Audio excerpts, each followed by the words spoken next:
제가 오늘 녹취록을 하나 좀 틀어야 되는데요. 10초면 되거든요. 그래서 그거만 어떤 허가해 건데요? 주시면. 어떤 거?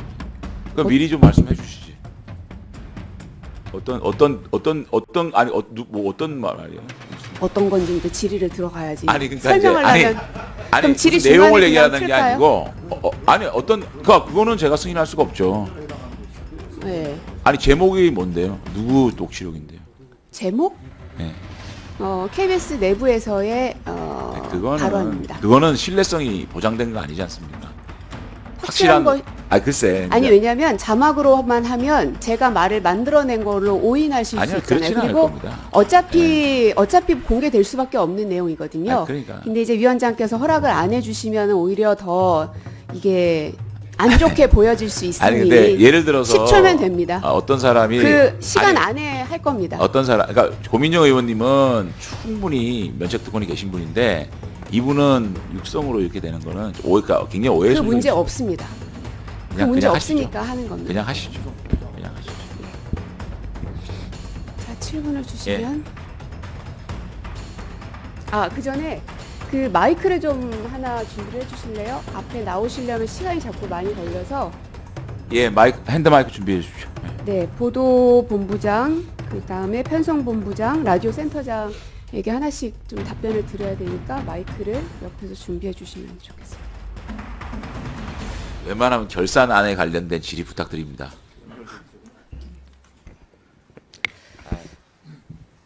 네, 질의 시작하겠습니다. 그 박민 사장은 지금 현재 이제 방송법과 KBS 편성 규약에 대해서는 다 숙지가 되셨죠? 예, 예. 방송법 4조 2항 누구든지 방송 편성에 관해서는 어떠한 규제나 간섭도 할 수 없다. 알고 계실 테고요. 예, 예. 그리고 KBS 편성규약 6조 3항을 보시면 취재 및 제작 책임자는 방송의 적합성 판단 및 수정과 관련해서 실무자와 성실하게 협의하고 설명해야 한다라는 조항도 있습니다. 알고 계십니까? 예, 알겠습니다. 네. 위에 있는 방송법 4조를 구체화하기 위해서 KBS에서는 2001년에 이 편성규약을 만들었고요. 2003년에 개정이 됐고 그 이후에 계속 이 실무자와 성실하게 협의하고 설명해야 한다는 것을 지켜온 것으로 알고 있습니다. 사장님도 그렇게 알고 계십니까? 예, 네. 그러면 예전에 그 세월호 참사가 있었을 때 이정현 전 홍보수석이 방송법을 위반해서 유죄 판결 받은 거 기억하시죠? 예, 뭐 정확한 내용 기억 안 나지만 그런 게 있었던 건 기자이셨는데 네. 모를 리가 없지요. 그만큼 방송법을 사법부에서도 중요하게 판단한다는 아주 역사적인 사건이었는데요. 그러면은 편성규약을 위반했을 때 방송법 제가 방금 말씀드렸던 편성규약과 관련된 방송법 그리고 KBS 편성규약 6조 3항에 해당되는 실무자와 성실하게 협의하고 설명하라 라는 규약이 위반됐을 때 사장은 어떻게 할 겁니까? 어렵습니까 질문이? 편성규약을 위반했을 때 어떻게 하실 거냐 물었습니다.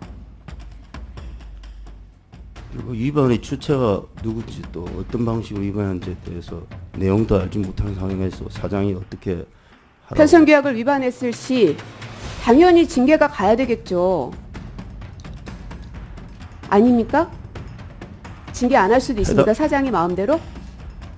예, 해당 그 상황을 정확하게 앞뒤 전후 맥락을 봐야 되겠죠. 해당 책임자가 그 편성 규약에 규정된 내용을 위반했다는 게 명백히 확인이 돼야지 제가 뭐 징계를 하겠다 안 하겠다 이렇게 밝힐 수 있어요. 그러면 명백히 위반이 되는지를 알려면 조사부터 들어가셔야겠네요. 예, 만약에 그런 문제가 제기되면 조사를 해봐야죠. 좀. 네. 자, 아까 그 사장님께서 9시 뉴스와 더 라이브 폐지 결정과 관련해 당시에 내부 논의에 따라서 보도본부장, 편성본부장이 결정한 것으로 알고 있다고 말씀하셨는데 맞습니까? 예, 그렇게 알고 있습니다. 보도본부장, 당시에 편성회의 하셨습니까? 저기 9시 뉴스 앵커 교체를 말씀하시는 것 같은데요. 네. 이것은 편성위원회 사안이 아닙니다. 왜죠? 사안이 아니기 때문에 아닌 것입니다. 그러면 어떤 게 해당이 됩니까? 앵커 교체는 인사 사안입니다. 뭐 부서를 이동한다든지 뭐 이런 프로그램을 바꾸는 내용인데도 그게 해당이 안 됩니까? 9시 뉴스는 프로그램은 변함없이 지속되고 있습니다. 내용이 바뀌었지 않습니까? 앵커가 바뀌는 것은 흔히 있는 일이고 그때마다 편성위원회를 앉으십시오. 여는 일은 아닙니다. 편성본부장.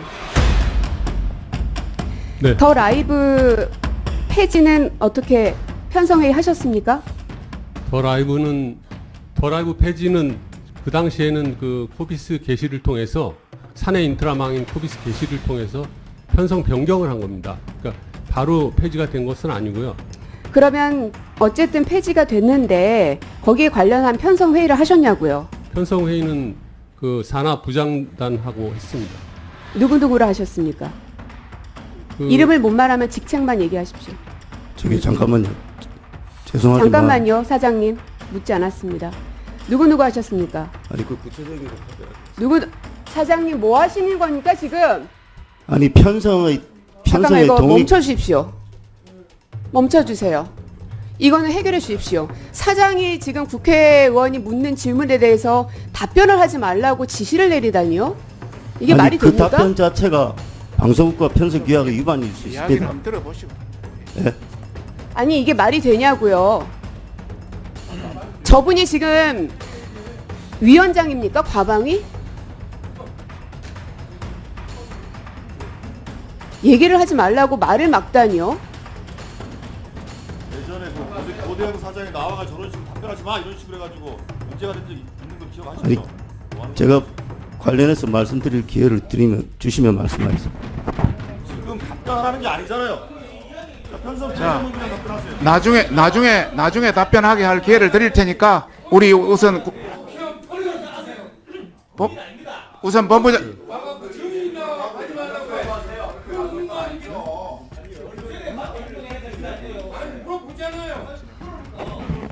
자, 저게 자 정상입니까? 조용히 하세요. 자기 발언 아니면 조용히 하세요. 자, 어차피 의원님 지금 바- 아니요 위원장님 해결하십시오. 발언하십시오. 사장한테 사과 좀 일단 받고 나중에 가겠습니다. 내가 들어보고 뭘 나중이에요? 하겠습니다. 기회를 주고요. 아니, 일단 먼저 발언하십시오. 제가 일단 발언하십시오. 그러면 사장 뭐 발언 드릴까요? 그 자기 그렇게 하게 된 이유를 물어볼까요? 그러면 우리 저 고위원님부터 먼저 말씀하시고 나중에 그걸 하도록 하겠습니다. 아니 위원장님 네네. 그러면 의원이 물어봤는데 사장이 뒤에다 대고 답변하지 말아라 이렇게 해도 되는 거예요? 전 위원장님의 답변을 듣겠습니다. 되는 소리입니까? 그게. 해도 되냐고요? 그 판단 여부는 좀 이따 이야기를 들어보고 판단하겠습니다. 하는 자체. 자 조용히 하세요. 자 그러면 자 조용히 하세요. 자 위원장하고 자, 조용히 하세요. 박민 사장하고 둘이 그럼 협의하십시오. 조용히 하세요. 해도 되는지 안 되는지. 조용히 하세요. 자 우리 사장님 그렇게 하게 된 뭐 이유가 있습니까? 예. 그 편성 규약 계속 말씀하시는데 편성의 독립과 제작의 자율성은 내부는 물론이고 외부에서도 개입해서는 안 됩니다. 근데 만약에 국회에서라고 잠깐 편성 박민 본부장- 사장 제가 기- 지금 그걸 발언 물었던 기회를- 게 아니잖아요. 고민정 의원님 발언 기회를 그러면- 적절히 좀 기다리세요. 그럼 하세요.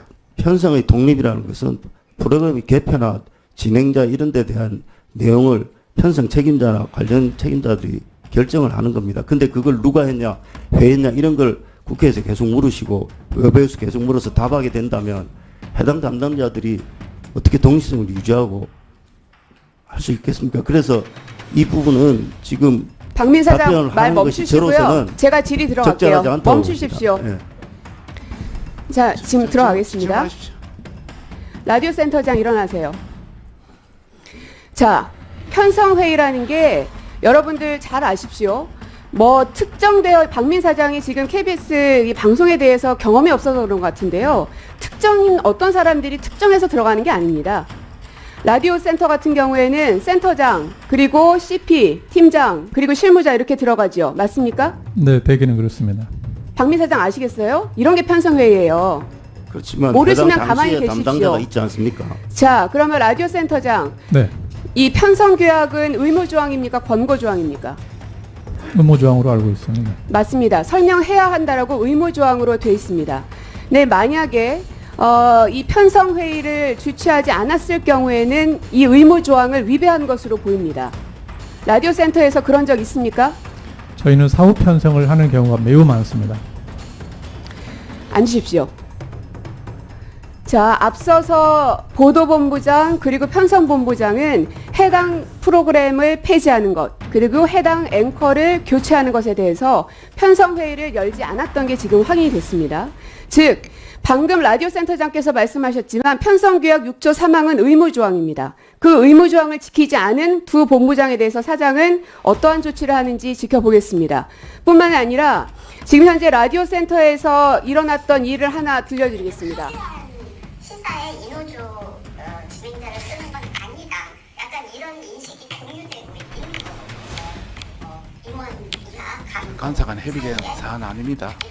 원래 못 틀게 돼 네. 있어요. 예. 네. 자, 뭐라고 했냐면 이렇게 좀 하드한 시사에 인호조 진행자를 쓰는 건 아니다. 이런 인식이 공유되고 있는 거거든요. 라고 CP가 얘기하는 녹취록입니다. 라디오 센터장, 다시 일어나십시오. 적절합니까? 뭐라고요? 이런 발언이 적절합니까? 인호조 진행자를 쓰는 건 아니다. 이런 인식이 공유되고 있다. 이런 발언이 적절합니까? 편성회의에서? 그럼 어떤 다른 회의에서는 적절합니까? 마이크가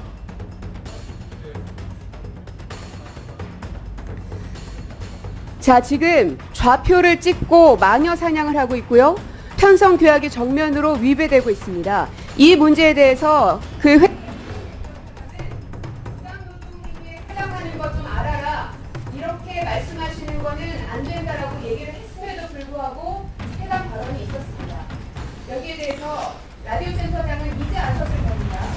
제가 녹취록을 굳이 들려드렸던 이유는 제가 만들어낸 말이 아니라는 걸 증명하려고 들려드린 겁니다. 물론 이제 저 음성 변조는 했지만 그래서 해당 내용을 다시 한번 확인을 해보시고 적절한 조치를 취하실 것을 라디오 센터에게 요청드리고 정민 사장께는 보도본부장과 편성본부장에 대해서 어떤 조치를 할 것인지 답변을 부탁드립니다. 방금 전에 나온 화면에 발언한 분이 실제로 그런 뭐 현장에서 녹취니까 발언을 했다 치더라도 실제로 그런 지시나 발언이 있었는지는 전혀 확인되지 않은 상황인데 그 해당 PC가 자기가 취하는 조치를 합법화하거나 근거를 제시하기 위해서 있지도 않은 사실을 제시할 수 있는데 그런 걸 확인 안 한 상태에서 녹취만 틀면서 무조건 그랬으니까 조치를 해라. 이거는 합당하지 않은 것 같고요. 만약에 그분이 누군지 모르겠는데 자, 정리해 주십시오. 정리해 주십시오. 시간이 갔습니다. 자, 정리해 주십시오. 예, 정리해. 지금 나왔으니까 이제 확인을 해봐야지. 자, 그러니까 근데 본인 질의 시간. 자, 여기서부터 잠시만 주목해 주시기 바랍니다. 제가 구독자분들을 위해서 깜짝 선물을 하나 준비했습니다. 제가 항상 여러분들께 뭐라고 말씀드렸나요? 뉴스만 평소에 잘 챙겨보셔도 돈이 된다, 돈을 벌 수 있다고 말씀드렸는데요. 자, 여기 보이는 각종 뉴스, 코로나, 러시아 우크라이나의 전쟁, 엔비디아의 실적, 트럼프와 김정은의 관계 등등 이러한 뉴스를 보게 되면 여러분들은 어떤 생각이 드시나요? 그냥 뉴스만 보고 끝내는지 아니면 이 뉴스를 어떻게 이용할 수 있는지 이 부분을 고민하고 계시는지를 되물어보고 싶습니다. 그 이유가 뭐냐 하면 제가 지난 1월 여러분들께 뭐라고 말씀드렸나요? 지금은 반도체 산업에 관심을 가져야 한다. 뉴스만 보고 그냥 넘기지 마시고 한번 투자 쪽으로 고민해 보셔야 한다라고 말씀을 드렸습니다. 그리고 나서 이런 썸네일을 유튜브나 뉴스를 통해서 많이 보셨을 텐데요. 이런 반도체 산업이 이슈가 되었을 때 부자들은 어떻게 생각한다고 했나요? 반도체와 관련된 투자 수단은 뭐가 있는지, 어떤 주식이 가장 좋은지, 어디에 투자해야 돈이 몰리는지 자연스럽게 생각한다고 제가 말씀드렸죠. 그 이유가 부자들이 봤을 땐 이슈가 돈으로 이어지고 그 이슈가 나에게 돈을 벌어준다는 경험적 확신이 있기 때문에 부자들은 항상 이런 사회적 이슈와 돈의 흐름을 관심 있게 쳐다본다고 제가 말씀드렸는데요. 이번에도 마찬가지입니다. 제가 지난번에 시청자분들과 함께하는 주식으로 수익 내기 이벤트를 진행했었는데요. 당연히 100% 무료로 진행되었고 자, 여기 보시면 아시겠지만 제가 지난번에도 저한테 구독이라는 문자를 보내주신 모든 시청자분들께 이렇게 반도체 관련주 중에 많은 종목이 아니라 가장 급등할 확률이 높은 딱 한 종목, 한미반도체 딱 한 종목만을 추천드렸어요. 그러면서 여기 나와 있는 대로 정확히 얼마에 매수해야 하는지, 수익률이 얼마가 나왔을 때 팔아야 할지 정확히 말씀드렸는데, 자, 지금 실제로 어떻게 되었나요? 오른쪽을 보시면 아시겠지만 제가 1월에 문자로 이 한미반도체를 소개해드리고 나서 실제 3배 이상의 급등이 나왔죠. 그래서 당시에도 굉장히 많은 분들이 제가 드린 이 종목으로 수익을 크게 내실 수 있었는데요. 다시 한번 수익 축하드리고 이번에도 마찬가지입니다. 최근에 이슈가 되고 있는 것이 이 하마스와 이스라엘 전쟁, 러시아와 우크라이나 전쟁이기 때문에 우리가 어떻게 생각해 볼 수 있을까요? 더군다나 북한까지 참전한 마당에 전쟁이 앞으로 계속해서 심화될 가능성이 있는데요. 더욱이 중국 또한 대만에 대한 전쟁 압박 수위를 높여가고 있어 전 세계가 혼란스러운 상황입니다. 이렇게 전쟁이 계속해서 심화되면 피해가 커지기 때문에 전쟁에 필요한 군수물자, 의료 지원 물품들이 실제로 더 많이 필요할 수밖에 없는데요. 그럼 그 중에서 실제 전쟁의 여러 물자들을 지원해 본 경험이 있고 건설, 의료 수준이 높은 우리나라 기업들 중에 한 곳이 가장 크게 부각받을 수밖에 없는 것이고 당연히 우리가 이쪽으로 생각해야 된다는 겁니다. 자, 그렇기 때문에 제가 이번에도 뭘 보내드린다고요? 지난번과 마찬가지로 지원이라는 문자를 보내주시면 제가 전쟁 물자 지원 관련주 중에 앞으로 대장주 역할을 하면서 주가가 가장 크게 급등할 한 종목을 구독자분들에게 문자로 종목명과 사고 파는 시점을 모두 알려드릴 거예요. 그래서 여러분들이 주식으로 돈 버는 연습을 한번 해보시라 이렇게 말씀을 드리고 혹시라도 나는 주식을 하지 않는다 라고 하시는 분들은 주변에 주식하시는 분들께 추천해 주셔도 되고 연세가 있으신 분들은 자녀분들에게 한번 이걸로 수익을 내보라고 이렇게 조언해 줄 수도 있으시겠지요.